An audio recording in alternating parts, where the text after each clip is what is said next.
Hey, my name is April. I'm the Peaceful Wife. Today I'd like to talk about some tips about how we can ask our men for things in ways that are respectful. And first I want to talk about some general truths about men, and a lot of these apply to women too, but just to help us think about how we want to approach our men in a healthy way. Let's think about how they appreciate being the hero, the good guy, not the bad guy. They like to feel respected, not like they're being ordered around or treated like incompetent children.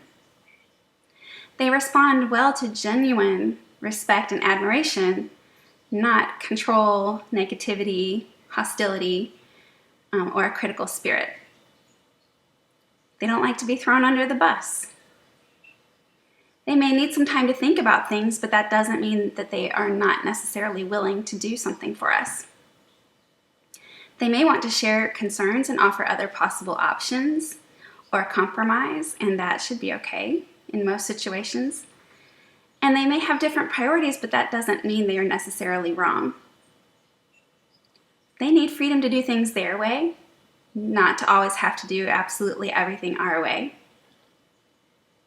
And they are often willing to sacrifice for us, but they would like to feel appreciated. They also like to do things of their own free will and not feel forced or pressured or coerced into things. So we're going to use an example of a wife asking her husband to take care of the children for a week so that she can help take care of her sick mother. There are some unhealthy ways to approach a man, so we'll talk about those first.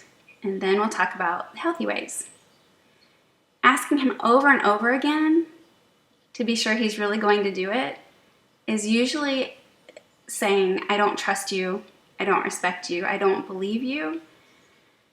And so usually just asking once is probably good. Now, some husbands and men appreciate reminders, some don't. It could be that you could put it on the phone calendar or something, or on the calendar in the kitchen, as a reminder, but to ask him constantly, so you're going to do it, right? So you're not backing out, right? So you're going to keep your word. You're not going to become all passive aggressive on me, are you? Or I know I asked you and you told me 3 times you would do this, but I really don't think you will, so I just want to be absolutely sure. Those kinds of approaches are probably not going to be helpful.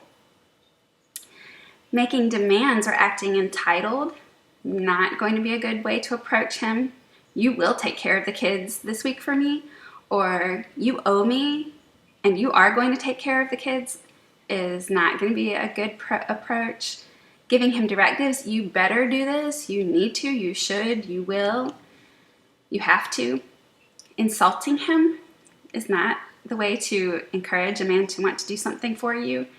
If you were a real man, you would do this. If you were a decent husband, if you were a good father. Or insulting him by saying things like, I know you usually don't care about my mom or about what I want, but I need your help. Or you've been such a sorry husband in the past when I needed you, but I need you to come through now. Or anything that's an insult is going to make him not be real excited about helping you out. If you don't let him ask questions or share his concerns or his wisdom or have a voice, that is not a good situation. If you refuse to give him any choice and he can't say no,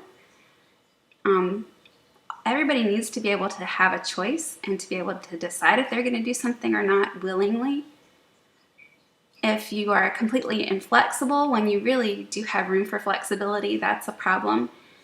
And if he talks about that it's going to be inconvenient for him and then you assume that means he won't do it and you label him as being selfish, and that's a problem, because just because he says it's going to be inconvenient doesn't mean you have to rescue him from it.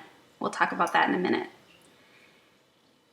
If you accuse him of sinful thoughts or motives before you even know what's really going on, that's a problem. If you try to control him, or you freak out, or you try to use guilt or play the martyr, those things are not going to be effective. Or if you complain or argue, or you resent him, those approaches will hurt your witness for Christ to your husband. They hurt your fellowship with the Lord and rob you of the spiritual power that you could have in Christ. Some healthy ways to approach him Ask him once if he's willing to do something.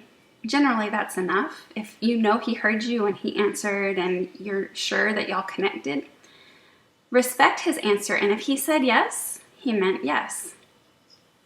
And if he said no, you can respect that also. Expect him to keep his word, not in a needy, clingy, desperate kind of way, but in a calm, respectful way. Treat him like you believe he is a man of his word and that you have faith in him.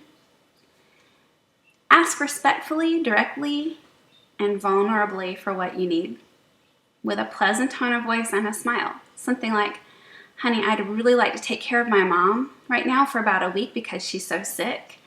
I know it's a lot to ask, but it would mean so much to me if you could help me out with the kids so I could go be with her. Or I really want to take care of my mom. I know this isn't much warning, but if you could help me out. Or I would appreciate it so much if you would take care of the kids so I can go. Those kinds of approaches would be pretty productive. Give him time to think about it, because if he's going to have to do a lot for you to do that, he may need to work out plans and figure out how he's going to do it. Let him ask questions. Be willing to compromise if possible. Be appreciative of anything he does for you, because that is a gift of love from him. Rest in his love. Rest in God's love and sovereignty over the situation, knowing that if the Lord desires you to be there with your mom, if that's the situation, he can and will work it out. And if for some reason you can't be there, it may be that God has shut the door. Be at peace in Christ. If he says this is going to be really challenging, thank him for his willingness to help you. Like maybe he said he would do it, but then he says, it's going to be really hard. You can thank him and say, I know that's going to be a really tough week. Thank you so much for helping me. You were my hero. Or agree that you are asking for a lot and say, yeah, I know that this is quite a lot that I'm asking you to do. Thank you so much. You don't have to jump in just because he says it's going to be hard. You don't have to jump in and rescue him. You don't have to release him if he said he was going to do it and he just says, man, that's going to be a tough week. That doesn't mean that he's not going to do it. So let him think about it. And if he decides, you know what, I just can't do it, then deal with it. But you don't have to make assumptions that he's not going to do it just because he says it will be hard. Be sure to show gratitude with words for what he does for you and also with actions.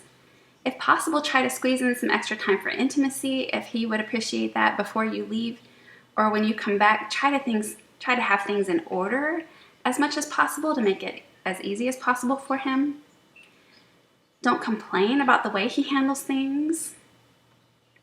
And ask him if there is anything you can do in particular to thank him. Be willing to do some big favors for him too sometimes. And if he does say no, that doesn't necessarily mean he doesn't love you. Respond graciously and take your request to God. Ask him to provide a way for what you want if that's his will. If things don't work out, a couple things you can do. Count the time of trial as joy.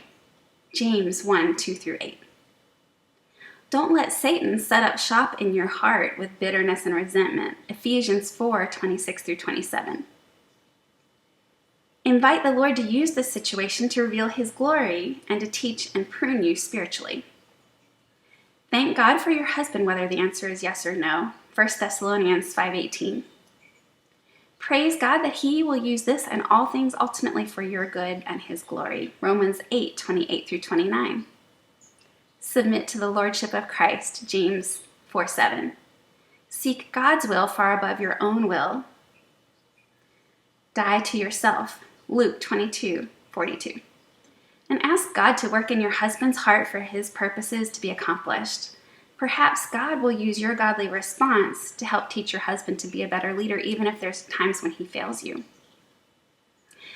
If things are really tense in your marriage at this time, keep in mind there can be a time when, if you have been really controlling, needy, clingy, demanding, disrespectful, smothering, something like that for a long time, your husband may need some time to heal before he's going to be able to really hear requests from you.